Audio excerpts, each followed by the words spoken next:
I am Lily. Welcome to my YouTube channel. I have been meaning to get this started, and so I decided I am not gonna make any excuses anymore, and I'm just gonna post. This whole point of this channel is to kind of have a place where I can be even more all over the place than I already am. I have a lot that I do, a lot that I care about, a lot of art that I want to make, I'm willing to make. So it's a dedicated effort to just keep making things. Today I want to break down a poem that I wrote and then made a visual about and posted to the internet. It's 1 minute and I intentionally made it quite short. It also probably took me 10 minutes to write. It was one of those things where I think all the writing that I've been doing on my Substack about other things, mainly my breakup, and then I thank the breakup for inspiring me again, because for a really long time I felt like I couldn't muster a good rhyme or just a decent poem in general. Writing the other kinds of writing, creative writing or just more anecdotal writing, has always been easier, but poetry is difficult. It's the first one I've been willing to share, so much so that in like the 48 hours that I wrote it, I also then ended up filming something for it and posting it. So I was very quick with this one. It's also probably because it's short and I like making little digestible things that just allow me to feel good about the fact that I made something and not so caught up in the perfection of it or how long it might take me to make it because it's too ambitious. And I think that it's important to have that, but I'll talk about that at some other point. So I want to read the piece, play the piece, and get into it and break down my choices in the writing. Not to be like egotistical or conceited, but I am really proud of this piece. I think it's very good. If anything, it's just one of those things that to me is so good, I don't care if nobody saw it. The posting process for me and just the being on the internet in general is just how I interact with the world, how I've always known to interact with the world. And so that I will continue to do that. Even if only one person sees it, that's one person more in my life in a way, and one person more that I get to like share in these conversations. And specifically around writing about my breakup, there have been people who have been specifically touched by this and have maintained like online relationships with me about how much it's meant to them to read about how I interpret my own experiences and how it's helped them interpret their own experiences. So I will continue to do so because it seems that at least one person appreciates it. I'm going to break it down stanza by stanza and tell you some of the choices that I made. I know most people, most artists in general will say like, I want to leave my work up to interpretation. I don't think that me explaining my choices changes that. People can interpret it and experience it in whatever way, frankly, that they don't even have a choice in. Like sometimes things just hit you differently at different points in your life. Sometimes you don't appreciate a piece of work until you are going through a heartbreak, and then you realize that specific thing that confused you at first when you read it now makes so much sense, and it's true for anything and everything. So yeah, I don't take it any which way. I think people, can totally make up their own interpretations, although sometimes you can just be wrong about what you think I thought when I wrote it. There is a way that the artist meant to make the piece and the choices that they made within it. And unless they just truly like are not thinking while making stuff, there is a right or wrong theory about the choices. So anyway, I want to tell you what my choices were, why I made those choices, what meaning I think it gave it, and then also how adding a visual layer to it has changed it even more beyond the scope of what I intended for it to be when I wrote it. The piece was initially called Lemon Squeezer. Now it's called I Can't Make Lemonade Out of This. And the reason is because yeah, I think it wasn't until I had the last sentence that became clearer for me. And also it just brought that specificity that I think the title needed. Lemon Squeezer was like, okay, this is what it's literally about. Can't make lemonade out of this. Now we're talking. Just to tell you from a place of where things started to where it ended up. Like at every phase, someone told me, my ex told me this quote from a director, I think, that was like, you make like 5 movies. The movie you write, the movie you storyboard, the movie you film, the movie you edit, the movie you show. And so it's like really true that from the moment that you have a thought to its final manifested reality, like there's so many ideas of that same idea that happen in between. Which I think it's special in its own right, and why I think this video in general has a purpose and a point. So I'll get to it. Cut away right now so you can watch the piece. It's 1 minute long, and I will come back and break down the writing. Okay, see you in a sec. While I muster all my strength to squeeze this stiff lime, I am reminded of my pleas to pull you from the couch. To use your hand to press the juice I know it still had left, because I wasn't strong then.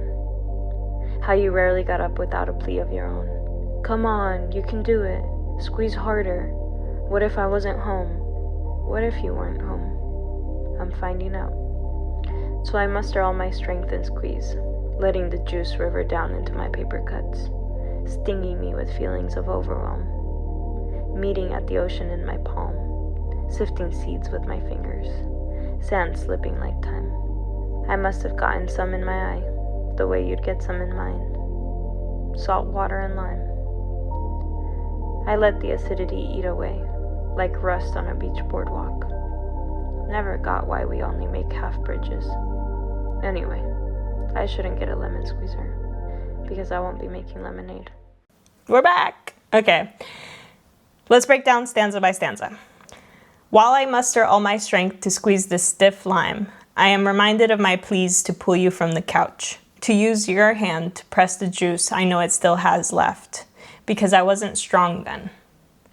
Now, I'm literally talking about the experience of squeezing a lime and not being strong enough, kind of like trying to open a jar and not being able to, and then passing it off to the person nearest to you, or in most cases, your partner, someone that you give hard things to because you know that they can handle it more than you, or they're able to meet you where you lack.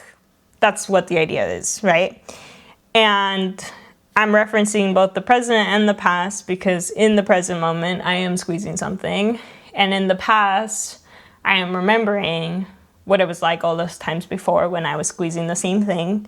And then I was asking my partner to help me and pleading with them to get the most out of this thing, this literal thing, but also to get the most out of the relationship, which once I personified it to make a visual, because you have to think about what people would look at while you read something. When you're just writing a poem, you can close your eyes and imagine whatever you want. But when you make the choice to make a visual accompanying a poem, you think about the question, what should people see while they hear the words you're saying? And so that adds a whole new layer of responsibility and thought process and creativity to the piece. And in the visual, as you saw, I am asking another body to come up and help me. And the visual itself coordinates significantly with like the real memory, right? You're standing in the kitchen, you're cutting a lemon, you're squeezing a lemon, you can't get it. You ask the person next to you, or sort of visually, literally turn away and cut away to what it's like to look at that person while they give you a hard time, don't get up and don't want to help.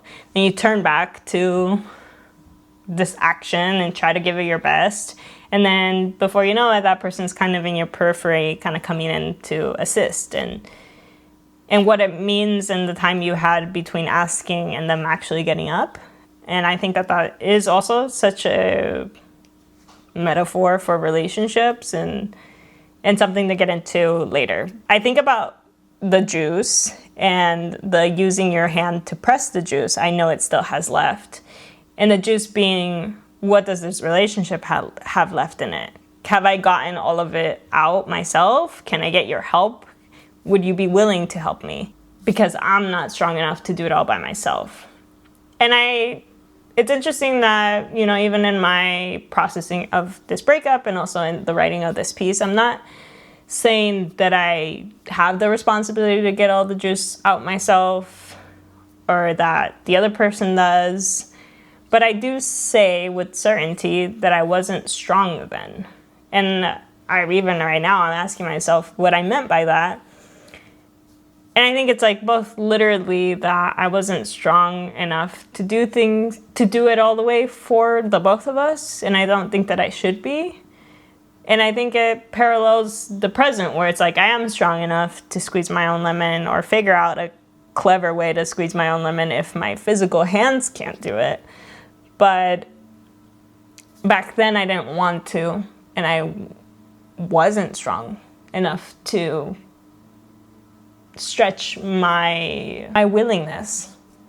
This first stanza definitely gets into the literalness of it all, but is already seeping in these ideas of relationship, about responsibility, about the 50-50 question that I think a lot of people ask themselves when they're in a partnership. How you rarely got up without a plea of your own. Come on, you can do it. Squeeze harder. What if I wasn't home? What if you weren't home? I'm finding out. Now, the very important line here is, what if you weren't home? Because he asks, what if I wasn't home? And he means it in the most literal sense. Like, if you couldn't open this jar and I wasn't here, what would you do? Sort of getting me to ask myself the question of like, can I be independent without this person? Does everything that I do need and require their help? And am I willing to make up for that lack when they're not around? And the truth is, when they're not around, I'm building furniture, I am squeezing my own lemons, and I am opening my own jars. But it's not really about that, right? And the whole poem is not about the literal squeezing of a lemon. It's about it's about the principle of, I want your help. I want you to be an active participant in this thing that you also benefit from. Whatever I'm squeezing lemon on, you're gonna eat, presumably. So also this idea that like, it doesn't have to make sense. It's just that I want you to be a part of it. But then there's the very valid point of like, shouldn't I be able to do things on my own, even within a relationship? So I think it goes both ways. But what I love about this line is, what if you weren't home? It's not just asking myself, what if he wasn't physically around to help me? It's about, what if he isn't my home? What if this person doesn't mean that to me anymore? And the reason I'm even asking the question is because I was posed the question first of like, what if I wasn't home? Well, if you weren't home, then maybe you're not my home. If you're not home, then maybe we're not together anymore. Like, and I'm finding out. And I'm finding out brings us back to the present of like, this is not just a memory of a conversation or an interaction we had, but I'm finding out what it's like to not have you be at home and be my home. So I like that there's double meaning there, if you want to look at it that way. That's how I interpret it myself. And it's how I meant the question to rebuttal. So I muster all my strength and squeeze, letting the juice river down into my paper cuts, stinging me with feelings of overwhelm. Meeting at the ocean in my palm, sifting seeds with my fingers, sand slipping like time. I must have gotten some in my eye, the way you'd get some in mine. Salt water and lime. Now we get more rhymes, but also this is about using the past to inspire me to have all the strength and get what I need. And now I'm letting the juice, what's remained of the relationship, what I should have gotten out of the relationship, all this what ifs, river down into an ocean of overwhelm, into paper cuts, the little things that you didn't even know you had injured about yourself until the juice reveals that hurt. Just much in real life, like I cut a lemon and I don't realize I had a cut on my hand until I get lemon juice on it. This idea that coming back to this memory, coming back to this experience, something that is monotonous and it happens from time to time, and how it like can bring back all of these things that otherwise on the day-to-day you're still able to move on with. You're not debilitated by paper cuts, but when they're brought to your attention, they can be overwhelming. And what those paper cuts are in my relationship and my experience, and for the people reading it. And then sifting seeds with my fingers is honestly just another way for me to elaborate on the action of squeezing a lemon. I remember in school that, our teachers would say, if you're going to write something, make sure you're touching on all the senses as much as you can. Sometimes you can't write a sentence that touches on every single thing, but you should aim for one at least in everything that you write. And so obviously this one's a very textural metaphor and something very rich in touch. So I wanted to get to that. And then I think my favorite line out of this stanza is "sand slipping like time." And I wrote it here about when I was processing my poem. And I said, the whole of the poem, it wasn't a metaphor that I connected to an experience. It was an experience that became a metaphor. I think saying "sand slipping like time" is not a mistake on my end. It's definitely a deliberate choice to say that the thing that we often pluck out of the world that doesn't seem to mean anything, but we connect to time, to this concept that is hard to visualize, that is hard to put into words, and from that connection we draw meaning. I am instead saying it's sort of the inverse, this experience that I had with this person, this experience of squeezing a lemon, this experience of the back and forth, the pleading, that became a metaphor for a relationship. And then I must have gotten some in my eye, the way you'd get some in mine. I don't know if you know, but every time somebody squeezes a lemon, it's almost destined to get in your eye if you're looking at it. So that would always happen to me. And it was also sort of a call into how I would supervise this person in the process of them helping me out with something. And I wanted to get to this final line, "salt, water, and lime," referencing very broadly tears. To me, they're salty. I don't know if there's actual salt in them, but salt, water, and lime. Salt water, also ocean, which I talked about, river, ocean, salt water. I wanted to allude to crying from this experience, to being sad, without being my tears rivered down and combined with the lemon. No, just broad stroke, salt water and lime, rhyming with mine, rhyming with I, sort of, and rhyming with time. I let the acidity eat away, like rust on a beach boardwalk. Never got why we only make half bridges. Anyway, I shouldn't get a lemon squeezer, because I won't be making lemonade. I let the acidity eat away, meaning I am letting the lemon juice sit in my hands for a bit. I'm letting it sting me. I'm letting myself feel in the opportunity that I have by doing this action and by living through this experience in this way. I could get a lemon squeezer and then all of that would be resolved, because all I would have to do is cut the lemon and then let the machine or the tool do what it needs to do. But then I wouldn't feel and be revealed with these wounds. So it's important to me that I say that I'm letting this acidity do this thing. And then I'm thinking about rust on a beach boardwalk and how literally I don't really trust piers. I think I may have a fear. I have a general fear of the ocean, but I think also piers and boardwalks. And I always look at them and I'm like, how are these things still standing? How do they work? What are they cemented into? I don't get it. And I always think about the rust and the buildup of just something digging its heels in a place that is not meant to exist forever in it. That you're not meant to sit in lemon juice forever, because if that happened to actual flesh, I don't know what happens, but I know you're not supposed to have that.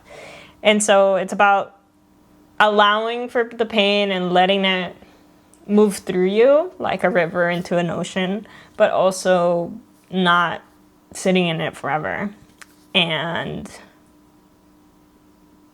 knowing that in much the way of like wounds, rust on a boardwalk, it's like it adds character, and it also like tells you that this thing has been here for a while, that it's still standing strong, and what that could mean for me as a person experiencing something difficult and still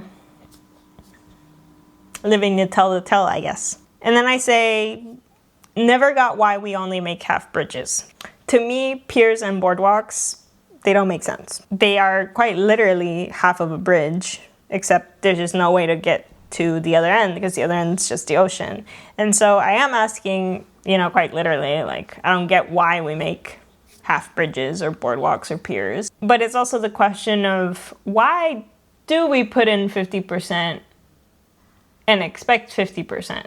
Why do we make half of an effort? Why is this something we pose, right? In a relationship, in a dynamic with other people, especially in a romantic dynamic. And in the visual, this is when the other person sort of comes in finally and helps me squeeze this lemon, right? And at this point, and in this reality of the memory and also the visual itself, because the memory and the visual, the memory of my experience and the visual that I created for this poem, they are in tandem with one another. And it's about, the questions I pose myself, the insecurities that I feel in the time between this person telling me to do it for myself and them actually getting up and helping me.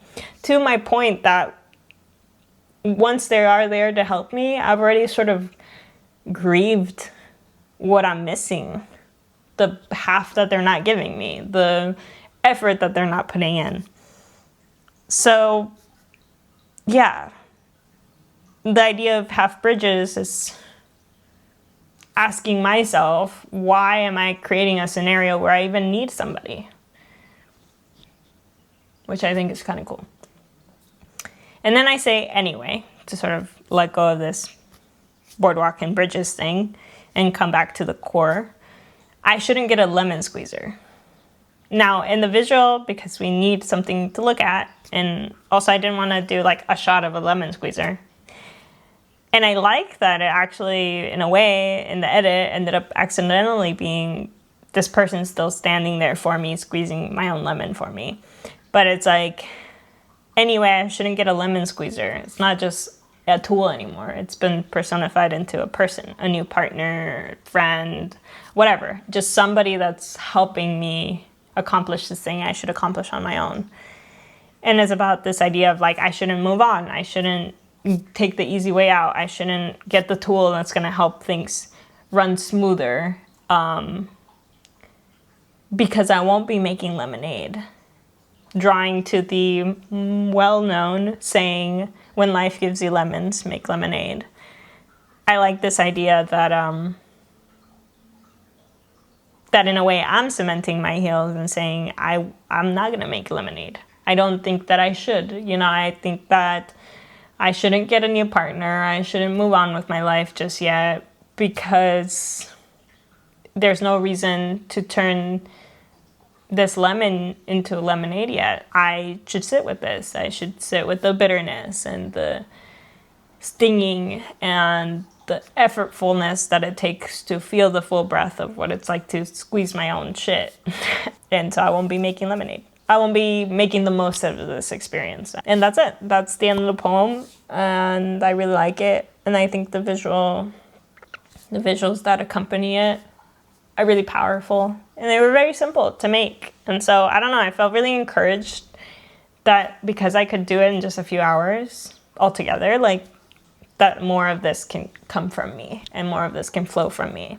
In this age of illiteracy and how I think we are all not spending enough time with art and our work and our intentions and the words that we use, I wanted to sit down and actually break down my poem. Not to like continue to beat a dead horse, because I really like the piece, but I want to move on and make the next best piece. And I don't know, it was just nice to learn from my own self, dissect my choices, justify my choices, and it can still have its own meaning to you. That's just where I was at when I wrote it.